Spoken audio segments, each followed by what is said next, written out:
semuanya, salam sejahtera untuk kita. Bertemu lagi di mata kuliah Pancasila. Hari ini, materi yang akan kita pelajari ialah Pancasila dalam perjalanan sejarah perjuangan bangsa Indonesia. Nah, satu-satunya ideologi yang dianut bangsa Indonesia tidak ada yang mampu untuk menandinginya. Mengapa demikian? Karena Pancasila dianggap ideologi yang berhadapan langsung dengan seluruh komponen kekuatan bangsa Indonesia. Nah, kita lanjutkan bahwa lahirnya Pancasila, kita sudah tahu ya bahwa Pancasila sebagai dasar negara yang lahir pada tanggal 1 Juni 1945.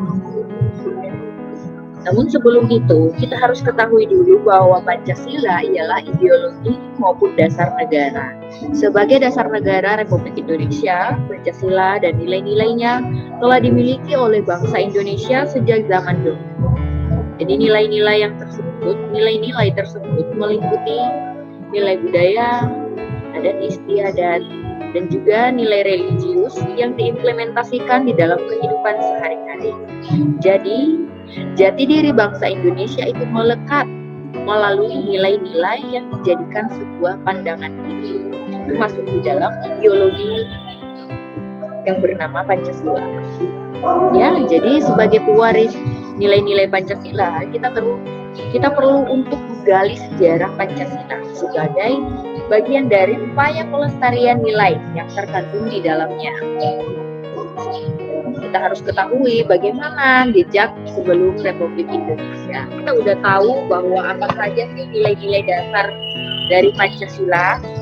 Jauh sebelum terbentuknya Republik Indonesia terdiri atas kerajaan-kerajaan. Kita ketahui tentang Kerajaan Kutai, Kerajaan Sriwijaya, Majapahit. Nah, 3 kerajaan ini di zaman yang berbeda dipengaruhi dan tidak dapat dilepaskan dari berdirinya Republik Indonesia. Sehingga dari zaman-zaman kerajaan itulah nilai-nilai Pancasila dapat digali melalui pola hidup berpenduduk pada zaman itu. Nah, perjalanan panjang lahirnya Pancasila memang merupakan cita-cita luhur para pendiri Republik Indonesia. Sebaiknya demi keberlangsungan hidup berbangsa dan bernegara, maka dasar terbentuknya nasionalisme Pancasila. Dasar terbentuknya nasionalisme itu dirintis oleh para pejuang kemerdekaan. Ada para tokoh-tokoh organisasi pemuda seperti Budi Utomo.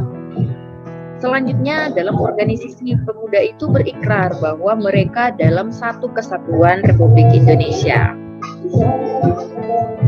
Nah, lahirnya Pancasila. Jadi dalam konsep dan urgensi Pancasila memiliki arus sejarah bangsa. Yang pertama, periode pada pengusulan Pancasila, periode perumusan Pancasila, periode pengesahan. Periode pengusulan Pancasila itu jauh sebelum pengusulan Pancasila. Jadi cikal bakal ideologi bangsa itu diawali dengan lahirnya rasa nasionalisme. Rasa nasionalisme itu merupakan gerbang kemerdekaan bangsa Indonesia. Bagaimana kita mampu bersikap intoleransi kepada sesama, bagaimana wujud kecintaan kita kepada Tuhan, bagaimana kita saling menghormati sesama pemeluk agama, itu masuk ke dalam periode pengusulan Pancasila. Jadi Perhimpunan Indonesia menghimbau agar segenap suku bangsa itu bersatu teguh untuk menghadapi penjajahan. Dan disusul lahirnya Sumpah Pemuda pada tanggal 28 Oktober 1928 merupakan momen-momen perumusan bangsa Indonesia. Jadi di situ mulai muncul sidang-sidang BPUPKI yang difasilitasi oleh Laksana Maida yang merujuk kepada sidang BPUPKI sehingga menjadikan bahwa Pancasila ialah berdasarkan dari catatan sejarah tentang adanya nasionalisme maupun kebangsaan Indonesia, internasionalisasi atau perkemanusiaan, mufakat maupun demokrasi, kesejahteraan sosial dan ketuhanan yang berkebudayaan. Jadi berdasarkan catatan sejarah, kelima butir gagasan itu yang dibentuk oleh Soekarno diberi nama Pancasila.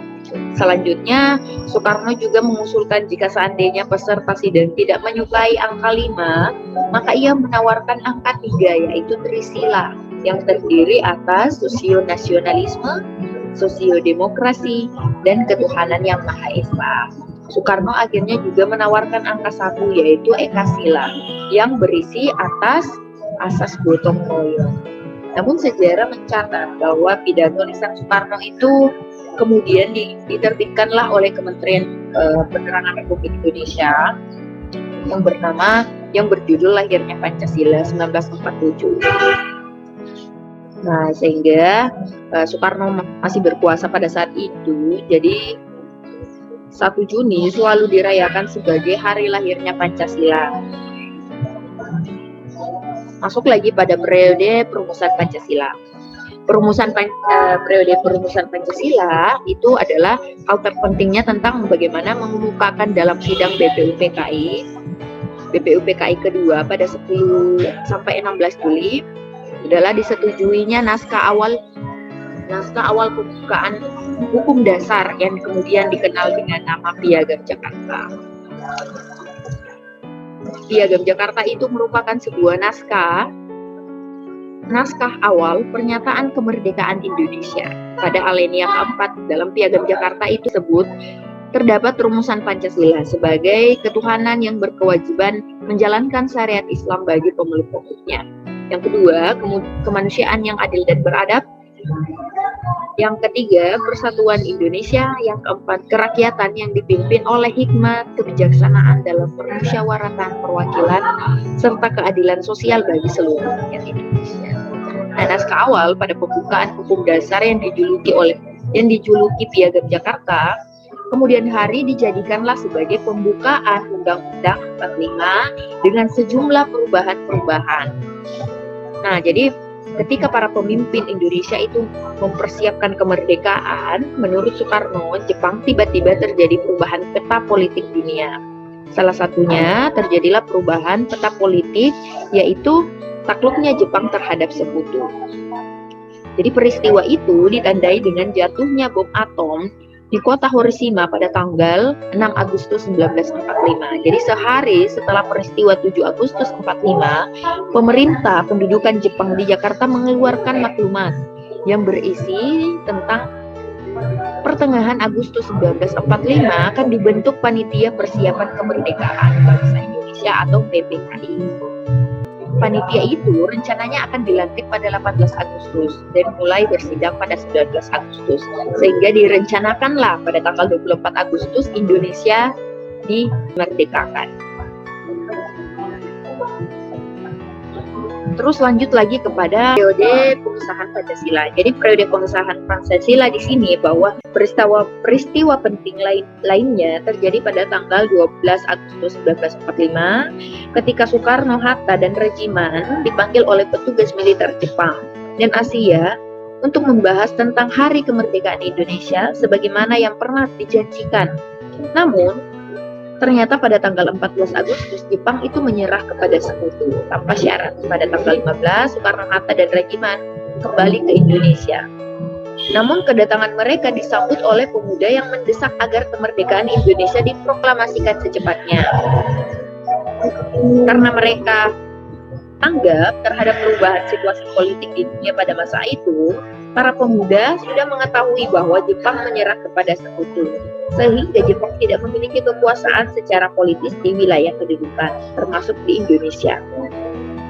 Nah, jadi pada saat peristiwa ini menimbulkan kesalahpahaman antara dua golongan, yaitu golongan muda dengan golongan tua. Jadi terjadilah penculikan atas diri Soekarno serta Muhammad Hatta ke Rengas Dengklok. Serta terjadilah penculikan pada dalam masa itu, mengamankan tindakan pemuda itu didasarkan atas keputusan rapat yang dilaksanakan pada pukul 24 menjelang 16 Agustus di Cikini. Jadi melalui jalan berliku akhirnya dicetuskanlah proklamasi kemerdekaan Indonesia pada tanggal 17 Agustus.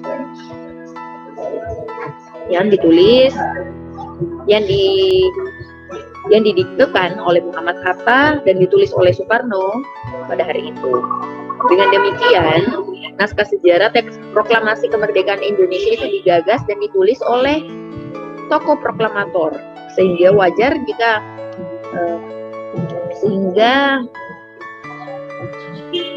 sehingga ia dinamakan dengan Dwi Tunggal.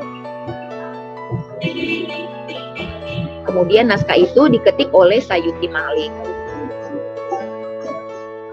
Ya, setelah diketik oleh Sayuti Malik, rancangan pernyataan tentang kemerdekaan dipersiapkan oleh BPUPKI yang diberi nama Piagam Jakarta. Akhirnya dibacakanlah pada tanggal 17 Agustus karena situasi politik yang berubah. Jadi pada pengesahan Pancasila itu dia mulai masuk merumuskan putusan-putusan penting. Yang pertama mengesahkan Undang-Undang Dasar, memilih presiden, serta membuat KNIP. Nah, periode pengusulan Pancasila tadi sudah dijelaskan ya, penyampaian usulan tentang dasar negara oleh Soekarno dalam sidang BPUPKI, 5 butir gagasan dasar negara yang merumuskan tentang nasionalisme, internasionalisme, mufakat, kesejahteraan, serta ketuhanan yang berkebudayaan. Terus masuklah Piagam Jakarta serta pengesahan dasar negara, Undang-Undang Dasar, pemimpin negara, dan perangkat pendukung lainnya melalui putusan-putusan penting. Nah, ini dia pengesahannya setelah dekret presiden pada tanggal 5 Juli, seharusnya dilaksanakanlah sistem pemerintahan negara didasarkan undang-undang. Jadi setelah dikeluarkannya dekret 5 Juli, Presiden Soekarno terjadi beberapa penyelewengan tentang undang-undang, antara lain Soekarno diangkat sebagai presiden seumur hidup melalui kekuasaan Presiden Soekarno yang berada pada puncak Trimaidan. Kita ketahui dalam periode pengesahan Pancasila itu terjadi berbagai macam peristiwa, salah satunya ialah dalam perumusan Pancasila itu terjadi berbagai macam peristiwa, salah satu peristiwanya itu G30 PKI, G35 PKI menimbulkan peralihan kekuasaan dari Soekarno ke Soeharto. Peralihan kekuasaan itu diawali dengan terbitnya surat perintah Presiden Soekarno kepada Letnan Jenderal Soeharto yang kemudian terkenal dengan nama Super Semar, artinya Surat Perintah 11 Maret. Surat itu artinya berisi perintah Presiden kepada Soeharto mengambil langkah-langkah pengamanan untuk menyelamatkan keadaan. Super Semar itu dibuat di Istana Bogor yang dijemput oleh Basuki Rahmat, Amir Mahmud, dan M. Yusuf. Jadi Super Semar ini menjadi kontroversial. Kenapa? Karena diberikan oleh Presiden Soekarno kepada Letjen Soeharto yang kemudian dikuatkan pada tanggal 21 Juni dengan surat perintah Presiden kemudian menjadi ketetapan MPRS. Jadi hal ini merupakan fakta sejarah terjadinya peralihan kekuasaan dari Soekarno ke Soeharto.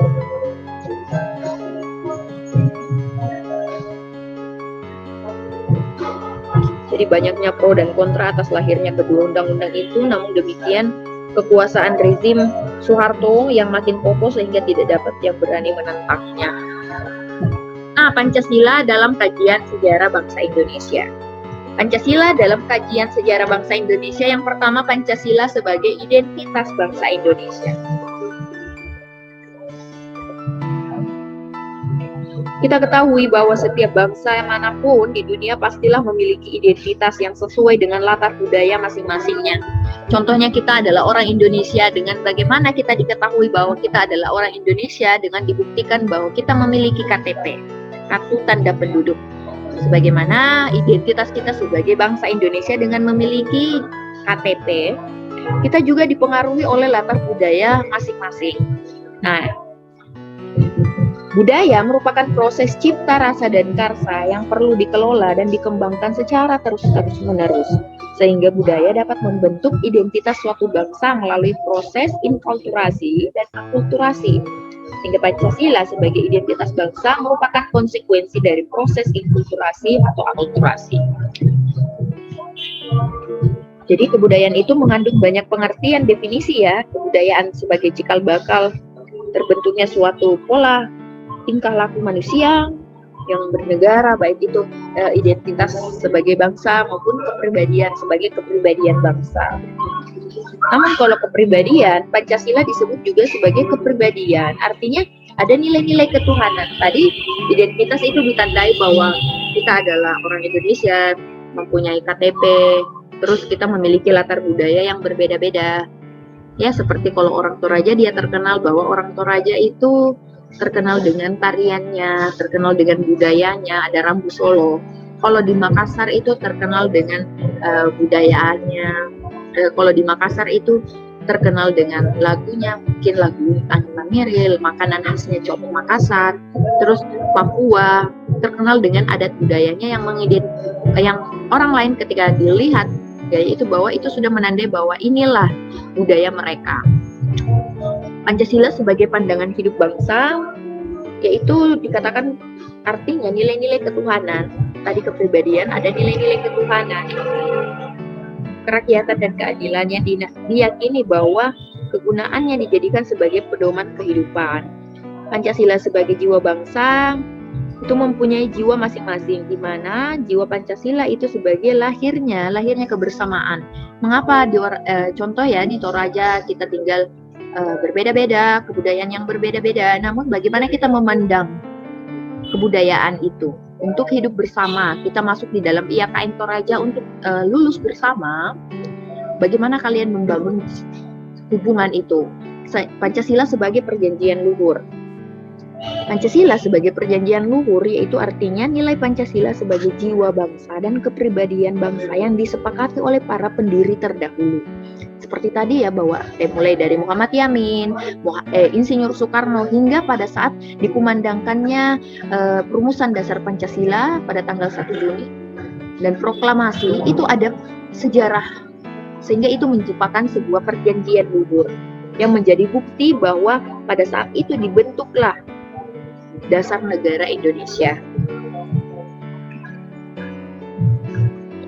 Masuk sumber historis sosiologis politis dalam kajian sejarah bangsa Indonesia. Sumber historis Pancasila berarti nilai-nilai Pancasila ada dalam adat istiadat, kebudayaan, dan agama yang berkembang di dalam kehidupan bangsa Indonesia sejak zaman kerajaan dahulu. Misalnya sila ketuhanan dalam praktik pemujaan dan beraneka ragam. Ya, jadi meskipun dalam praktek pemujaan yang beraneka ragam, tetapi pengakuan tentang adanya Tuhan itu diakui. Ya. Jadi ada kekuatan supranatural, perbedaan antara yang sakral dan profan, tindakan ritual yang objektif, komunikasi kepada Tuhan, takjub akan kuasa Tuhan, tuntunan moral yang diyakini bahwa itu dari Tuhan. Nah, itu masuk pada sumber historis Pancasila. Bagaimana nilai ketuhanan ditanamkan dalam diri maupun adat istiadat maupun kebudayaan. Sedangkan dalam sumber sosiologis Pancasila ialah nilai-nilai Pancasila tentang ketuhanan, kemanusiaan, persatuan, kerakyatan, dan keadilan itu mulai masuk semuanya dilihat dari nilai gotong royong. Bagaimana saling membantu antar tetangga maupun bekerja sama untuk keperluan umat di desa-desa. Bukan hanya di desa-desa, tapi di lingkungan kampus, masyarakat pun seperti itu. Jadi semangat kekeluargaan sebagai cerminan dari sila keadilan sosial. Gotong royong tercermin pada sistem perpajakan di Indonesia. Hal ini disebabkan karena masyarakat secara bersama-sama mengumpulkan iuran melalui pembayaran pajak yang dimaksudkan untuk membantu kelangsungan hidup bangsa negara. Lanjut kepada sumber politis Pancasila, nilai-nilai dasar yang terkandung dalam Pancasila bersumber dan digali dari lokal wisdom atau budaya dan pengalaman dalam berhubungan dengan bangsa-bangsa lain. Nilai Pancasilanya ialah semangat kekeluargaan sebagaimana tercermin di dalam sila keempat yang mengambil musyawarah. Jadi diketahui bahwa dalam sumber politis bangsa Indonesia itu ada kerakyatan dapat ditemukan dalam suasana kehidupan pedesaan dengan pola kehidupan bersama yang bersatu dan demokratis yang dijiwai oleh semangat kekeluargaan. Esensi, urgensi Pancasila dalam kajian sejarah bangsa. itu Pancasila yang pada hakikatnya merupakan dasar filsafat negara, mengandung unsur-unsur seperti berdirinya suatu bangsa. Setiap produk hukum di Indonesia harus berdasarkan nilai-nilai Pancasila, di mana Pancasila adalah sebagai pandangan hidup bangsa yang mengandung unsur-unsur sebagai nilai-nilai agama, budaya, dan adat istiadat. Itu masuk dalam esensi Pancasila. Sedangkan urgensi Pancasila dalam kajian sejarah bangsa, dia masuk bahwa pengetahuan tentang masyarakat tentang Pancasila yang merosot. Banyaknya mahasiswa atau banyaknya masyarakat yang kurang paham tentang 5 nilai sila tersebut. Bahkan ada yang biasa lupa ketika ditanya, sila kelima berapa, apa bunyinya, sila ketiga apa bunyinya, dia nggak tahu. Tapi lupa, ya. Dia mungkin tahu, tapi karena ditanya langsung lupa. Nah, jadi pentingnya Pancasila dalam sejarah bangsa Indonesia itu dikarenakan pengidentifikasian Pancasila dengan ideologi bagaimana kita mampu memahami urgensi Pancasila dalam kehidupan sejarah bangsa, bagaimana kita mampu melihat sejarah-sejarah para pendiri Pancasila terlebih dahulu, kita bagaimana menghormati, maka selalu dilaksanakanlah upacara, ya, itu untuk mengetahui bahwa kita punya dasar sejarah. Oke adik-adik ya, jadi Pancasila adalah dasar negara, yang berarti negara Republik Indonesia itu berlandaskan harus sesuai dengan nilai-nilai Pancasila, yang dimana bahwa Pancasila harus senantiasa menjadi ruh atau spirit yang menjiwai kegiatan membentuk negara, seperti dalam kegiatan amandemen undang-undang yang menjiwai segala urusan penyelenggaraan negara. Sehingga urgensi dalam Pancasila itu sebagai dasar negara agar para pejabat maupun publik masyarakat menyelenggarakan negara tidak kehilangan arah, sehingga aktif dalam warga negara, proses pembangunan berbagai bidang kehidupan oleh nilai-nilai Pancasila, sehingga cita-cita bangsa mewujudkan masyarakat yang makmur dan berkeadilan masuk pada masyarakat yang berkeadilan, yang adil dalam kemakmuran. Oke, cukup sekian pertemuan kita pada hari ini. Jika ada yang kurang dimengerti atau ingin bertanya, silahkan lanjutkan ke grup WhatsApp. Jangan lupa tetap jaga kesehatan. Selamat siang, Tuhan memberkati kita semuanya.